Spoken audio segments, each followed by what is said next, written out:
Today on Criminal Minds, we talk about JJ and her remorse. Stay tuned. You're tuning into the destination for TV superfan discussion, AfterBuzz TV. And now, let the buzz begin. Hello, everybody. Welcome back to AfterBuzz TV. We are here talking about Criminal Minds, Season 12, Episode 2, Sick Day. Such an amazing episode. I'm your host, Marissa Serafini. You can follow me on Twitter at SerafiniTV. Joining me, I have... Thank you guys so much. Welcome to the show. I'm Madison Makeley, and you can find me on all my socials at Maddie_Makeley. And I'm Lucretia Lyon, guys, so you can always find me at LACRETIALYON anywhere on the internet since there is only one. There we go, Criminal Minds. I love the show so much. This episode, Sick Day. What a fantastic episode. But what were your quick thoughts about it? Yes, And I just love the enthusiasm in these episodes, and I like how they're actually switching up a little bit with going back and forth from JJ's story to the actual what happened through this whole process of the crime. And I thought that was really creative of them to do that, especially because they haven't really done anything like that yet. So, but I loved it. It's super intense. I never thought that they could get any more intense, and here they are getting more and more intense. What did you think? I really liked this episode for the same reason. The back and forth between what had happened and the JJ just talking to Will about that. I thought that was a really good use of the fact that these are people. And I think that's what separates Criminal Minds as opposed to some of the other serials in the past, is that we delve more into their personal lives as well as that of the unsub. So, you know, to see these moments with JJ and Will just really make it so much more real.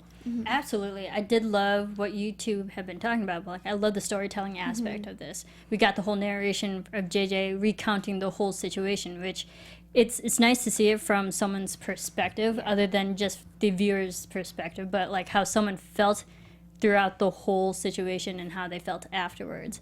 And I thought that was really creatively done. Very rarely do they ever go with this type of storytelling for just the case itself, and I really enjoy that. It made it more personal and more intimate, and we just feel even more for JJ because I think she's just... AJ Cook is such an amazing actress, and like you really just felt for her this whole episode.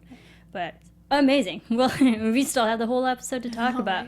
Let's get into it. You know, it does feature, you know, JJ throughout this whole episode, but like she comes home from a case that obviously emotionally rocks her, and we get her husband Will. That was really sweet to see him back and whatnot. But he can automatically understand that she's having these issues and makes her talk about it, and that's how we get into the whole thing. But what did you think of Will and his reappearance on the show? I love Will. I'm always happy to see him, you know, and it's something that, you know, came randomly up because AJ Cook got pregnant years ago, but it stuck throughout the show because people really like Josh Stewart. And the Will character in JJ works so well. It's because he gets it. He's a cop.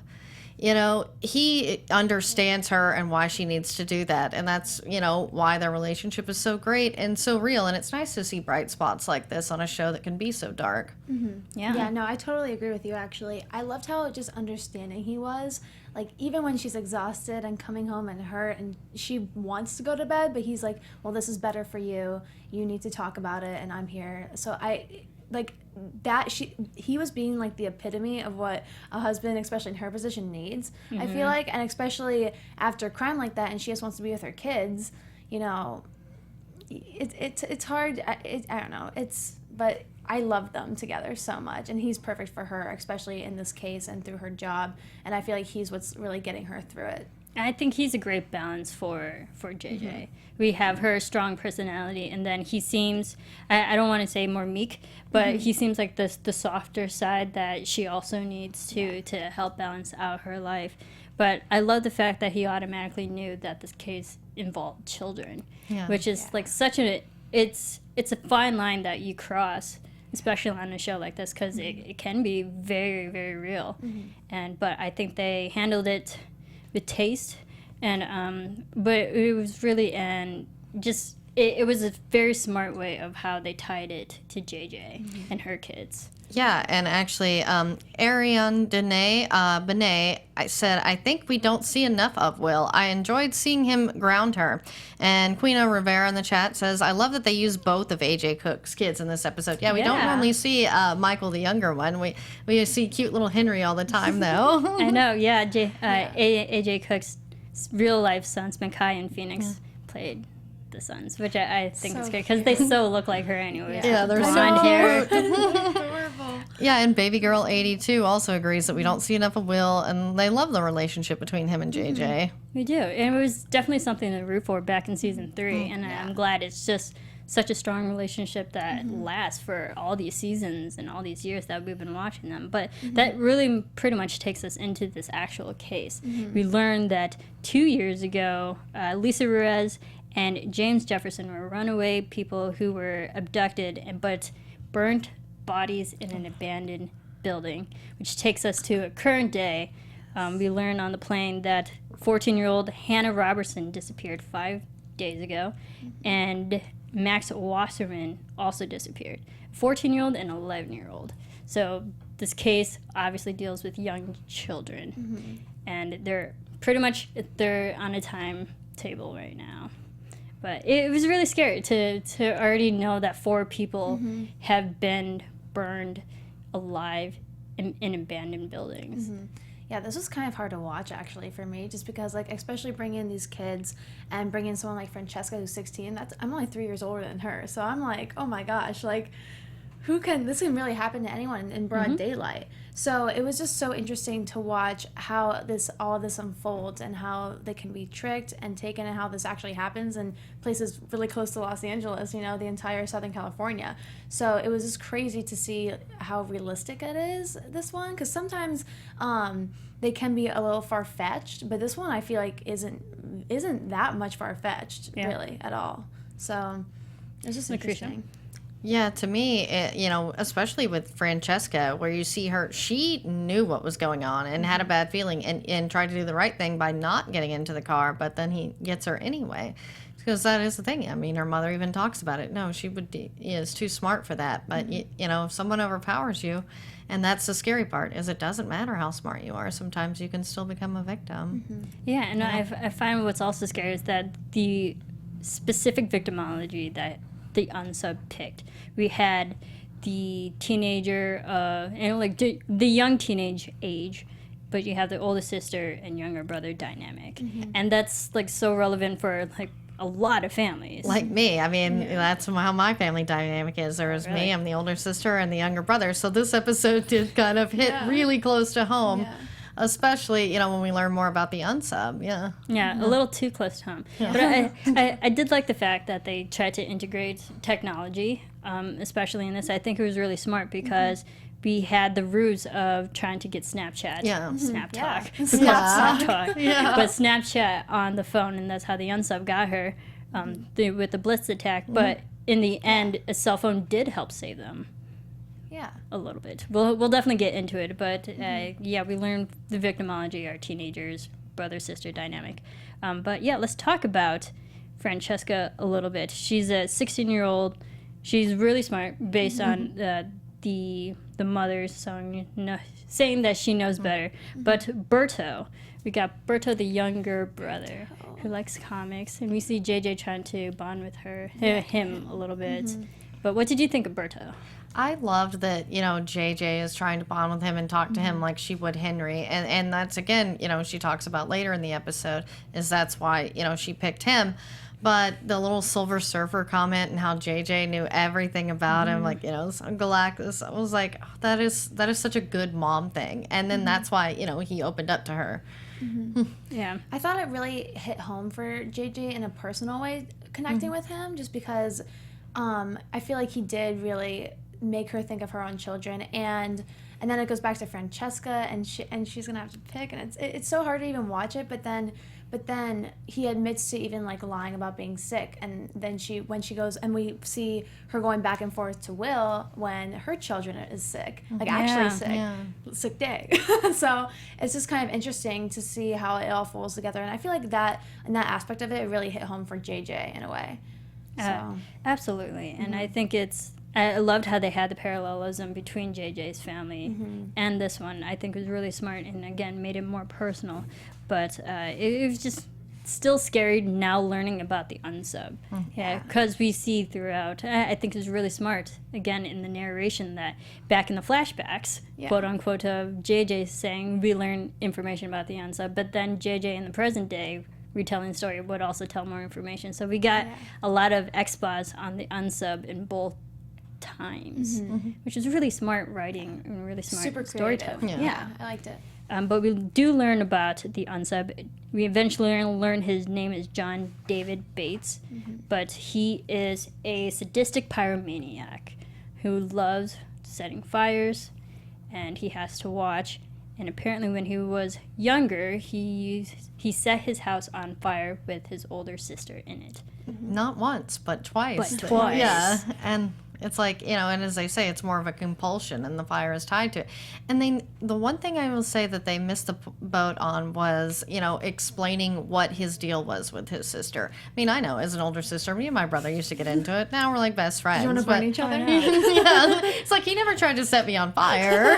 Siblings, I mean, they can be rough on you, but hopefully not that rough. I know they didn't really go too much into his family dynamic altogether, like they sometimes do. But yeah, that was weird. Yeah, I noticed that too, because we learned that he's a sadistic pyromaniac that developed when he was younger, but we never really learned why or what caused him just to be a pyromaniac at such a young age.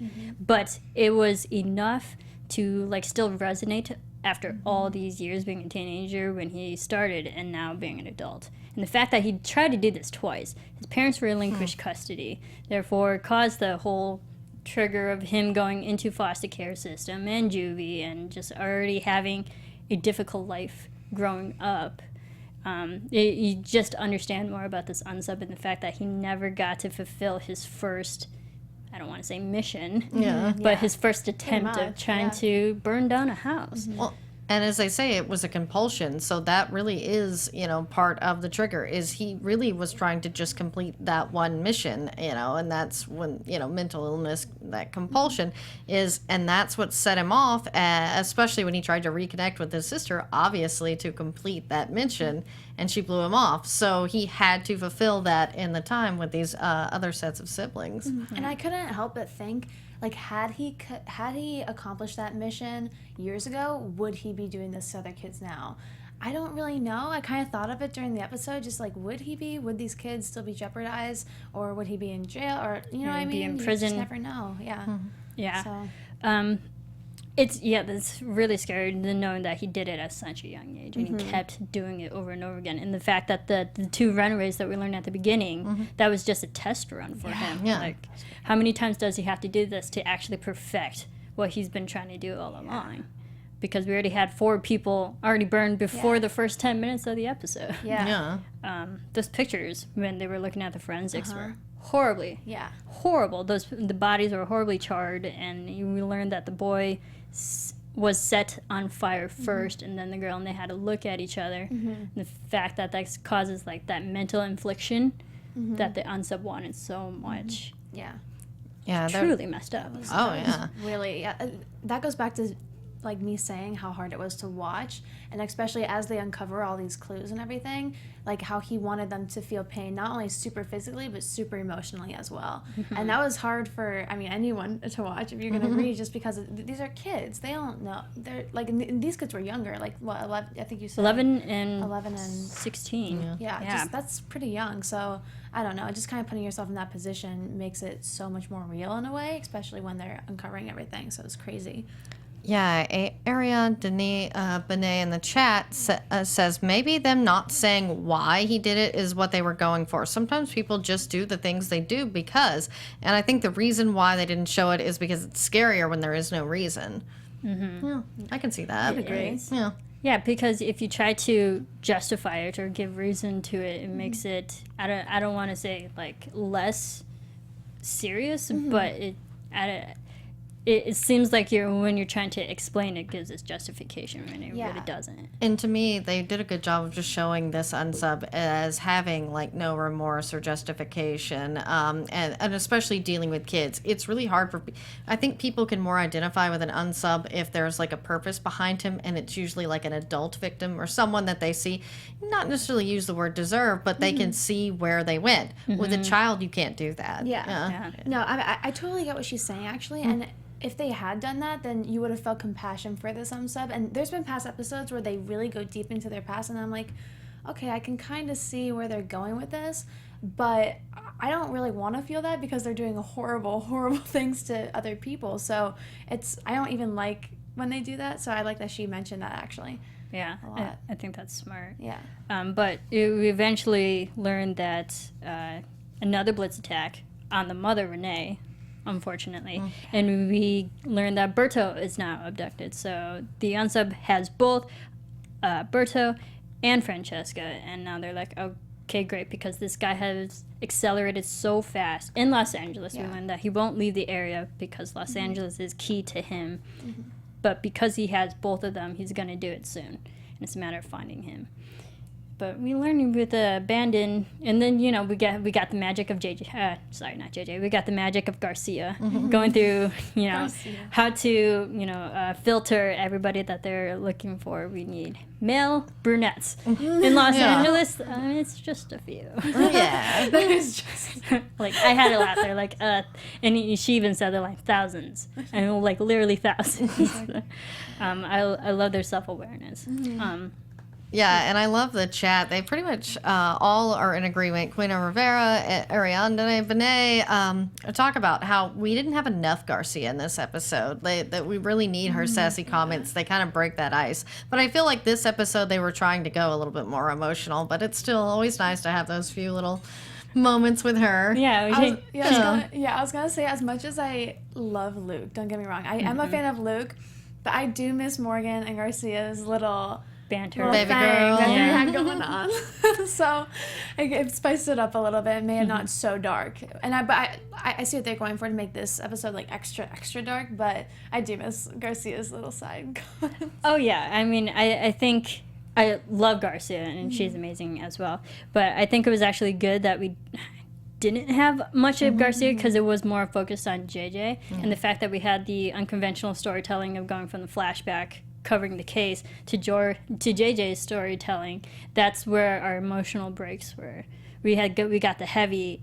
Well, we're watching the episode, but every time we went back to JJ, it was like a kind of a moment to breathe, and I enjoyed that. Whereas in a lot of episodes, when you go back to Garcia, that's your moment to breathe and laugh. She is the comedic relief, but I don't think this episode would have done any better if there was more comedy in it for such a dark story. I don't think you can really put that much comedy when it comes to kids. I mean, or anyone really, but there's something specific when it comes to kids, especially young kids, that makes it almost like not okay to have like that much comedy with it, I don't think. Yeah, it goes back into their decision not to really explain too much about the unsub and his motivations, because again, it's really hard to justify someone killing kids. Yeah. Yes, it really is. And I'm just trying to like think of past episodes where Garcia was really involved, and it happens to be episodes with kids. There was that one specific episode in season 5 where she's talking to the teenager, the one where all the teenagers were hanging themselves for fun as that game, and like she bonded with the teenage boy who was involved. So like there have been moments where Garcia really does play her part, but I don't think her role wasn't as needed in this episode. Yeah, no, I would agree with that for sure. But so it pretty much all boils down to the big climactic scene where the unsub David has John David Bates. It's 2 names. It's confusing. But he has both of the unsubs and actually sets them on fire in the abandoned building. And then JJ just runs in. She says she reacted, and it would be hard to be put in that position and not think and just do.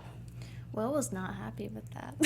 No. Will was not, which I can imagine, just because he's more like, you have 2 kids here of your own that you need to be here for, kind of thing. I know you want to do your job. She has a heart of gold. We all know that. So I know JJ or any of them would dive right in, but I think she was thinking of her kids at this point just because they are kids that she's trying to save, and his sister, the unsub sister, was in there too. So I can see Trisha. Yes, so I can understand why she ran in, but I think Will was kind of like, he went in, didn't you? But even he said himself he would have done the same thing if it was kids. And that's the thing, is like, while he's disappointed because she could have been killed and lost the mother of his children and his wife, but at the same time he would have done exactly the same thing, and that's exactly why they're together. Yeah. And it's a hard position to be in when you're stuck in a building trying to release 3 people who are literally chained, and then also simultaneously trying to track down the killer. And we had that decision where JJ and Alves separate.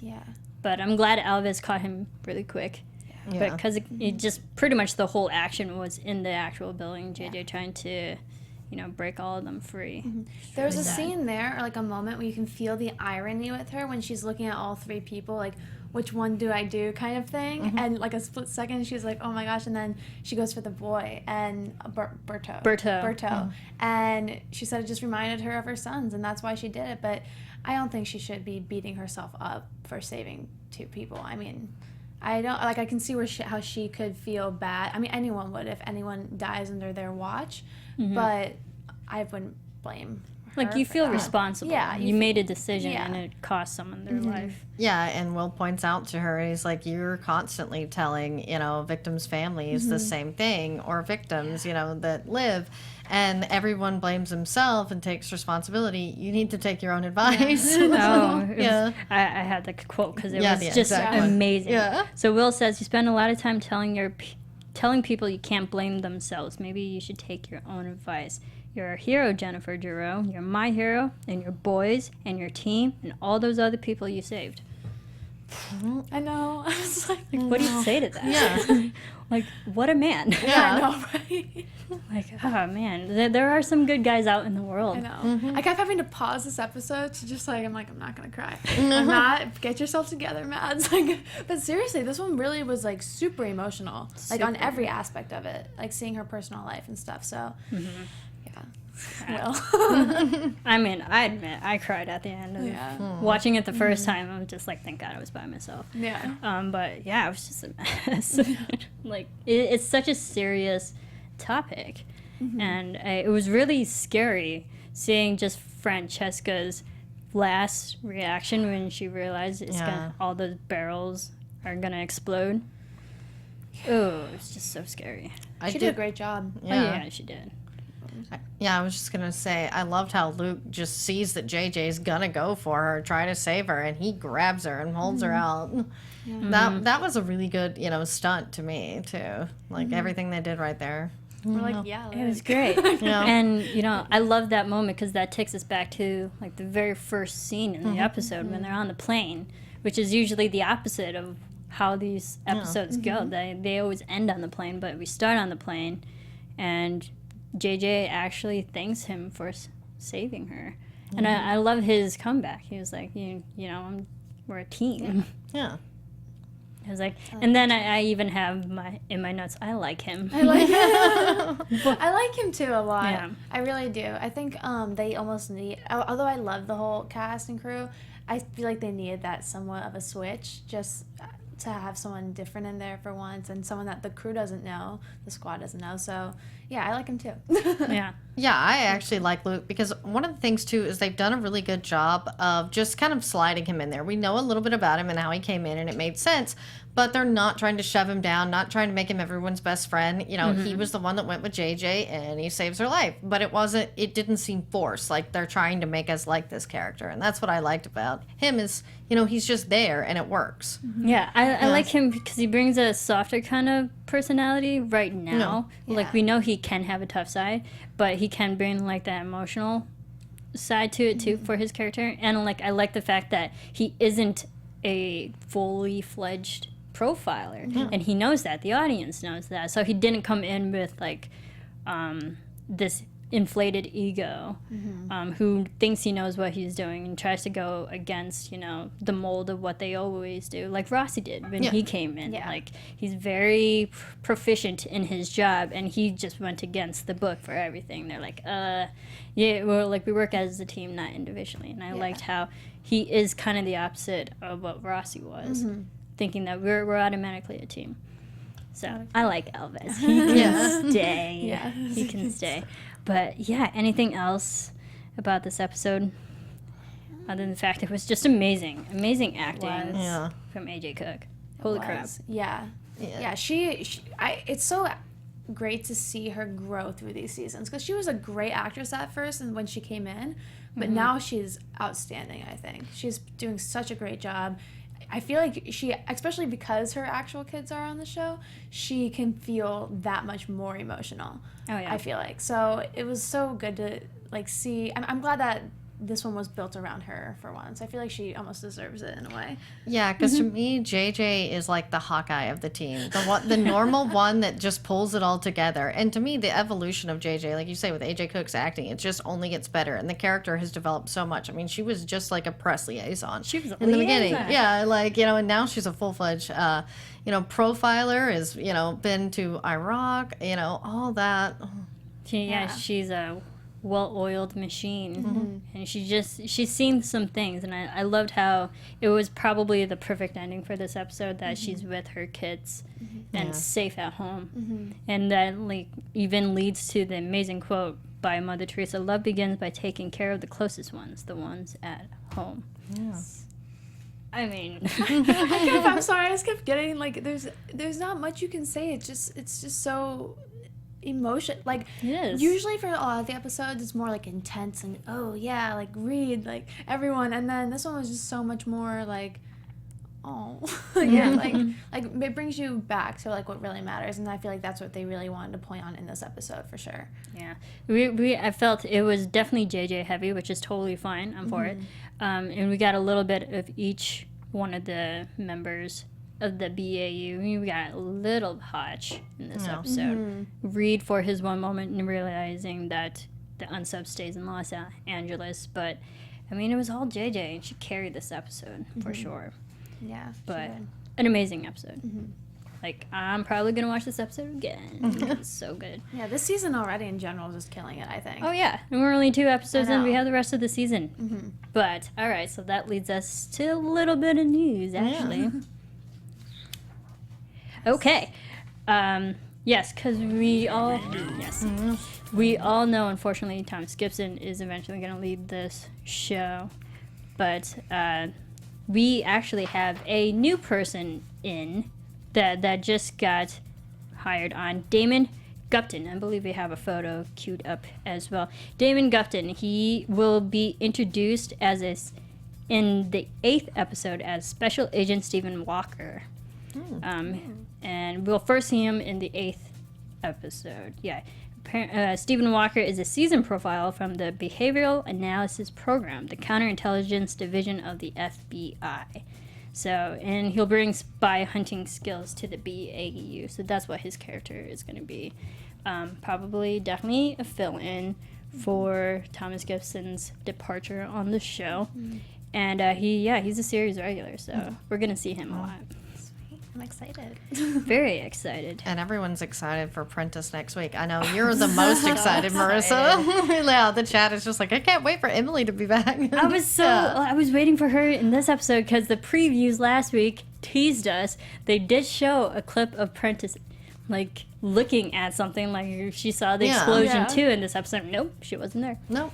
I'm like, So we well, have to wait. shoot. Cruel. So apparently this is the last official episode of Thomas Gibson, which is really sad because that's how Hotch ends. Just, I think it's very fitting that he tells JJ to take some time off, knowing that this is a family-related incident and it's going to emotionally rock her, but it's just really sad that's how he departs.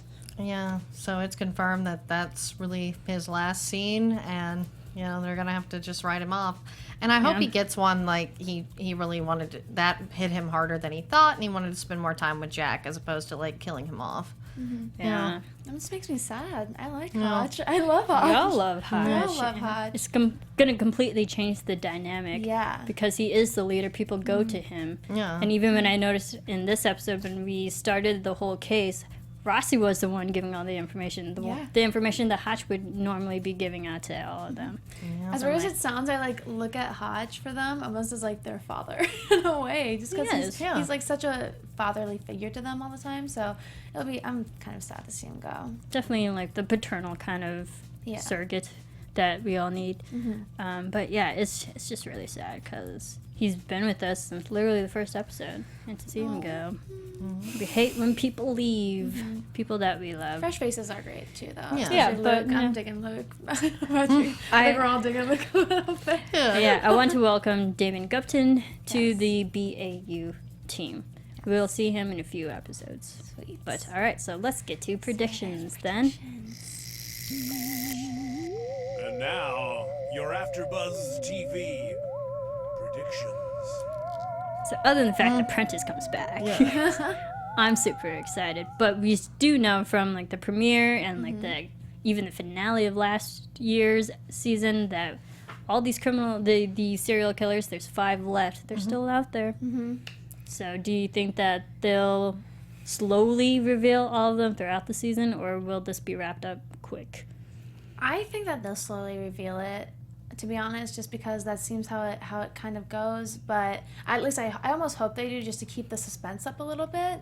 As weird as it sounds, I keep seeing Garcia and Luke running into each other everywhere, so maybe he's gonna be taking Morgan's place and being that little headphone baby boy for Garcia. So Are you for that relationship? I kind of am, low key, maybe high key. I'm kind of for it, just because it was so cute throughout the last few seasons that I feel like we need that lightheartedness in there a little bit, and Luke seems with it, so I guess I'm with it too. And then the chat roll totally agrees with you. There was, let's see, they had some hashtags. Let's go back and find those for them because they really want. Hashtag Garcia and Luke.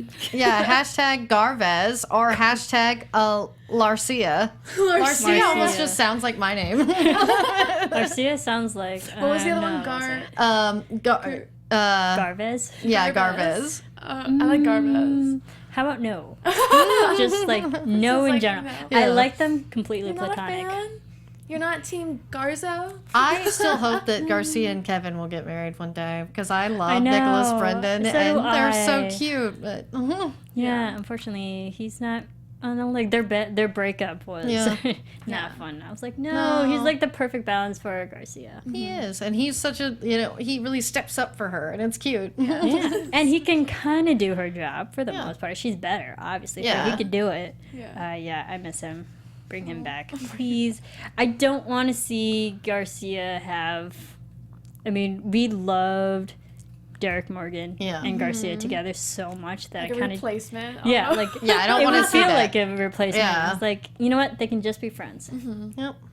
Flirty Alvez and friend. her. Yeah, A totally little...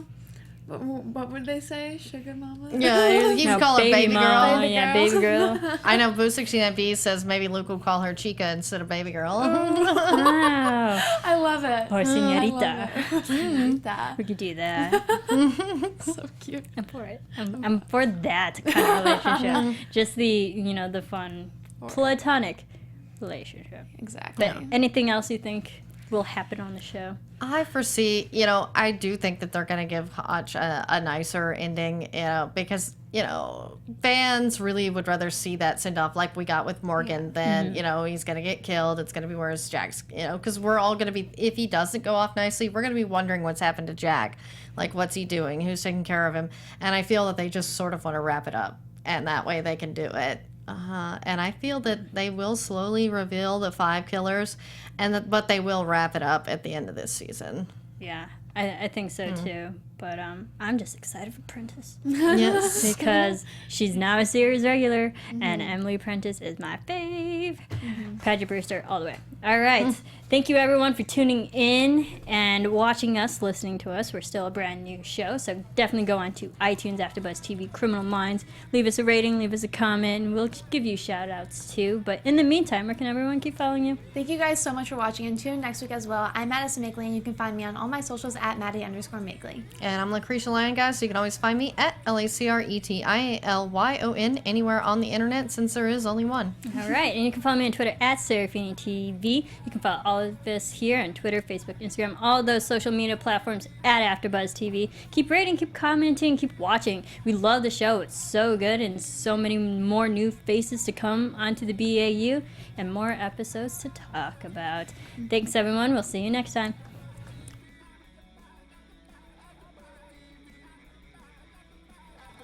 From executive producers Maria Menounos, Kevin Undergaro, Phil Svitek, and the entire AfterBuzz TV staff, we would like to thank you for listening to the AfterBuzz TV network.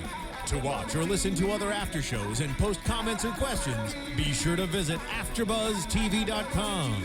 I'm Sir Richard Wentworth, and this has been a presentation of AfterBuzz TV. Buzz you later. The views expressed herein are those of the hosts only and do not necessarily reflect the views of AfterBuzz TV or its owners or principals.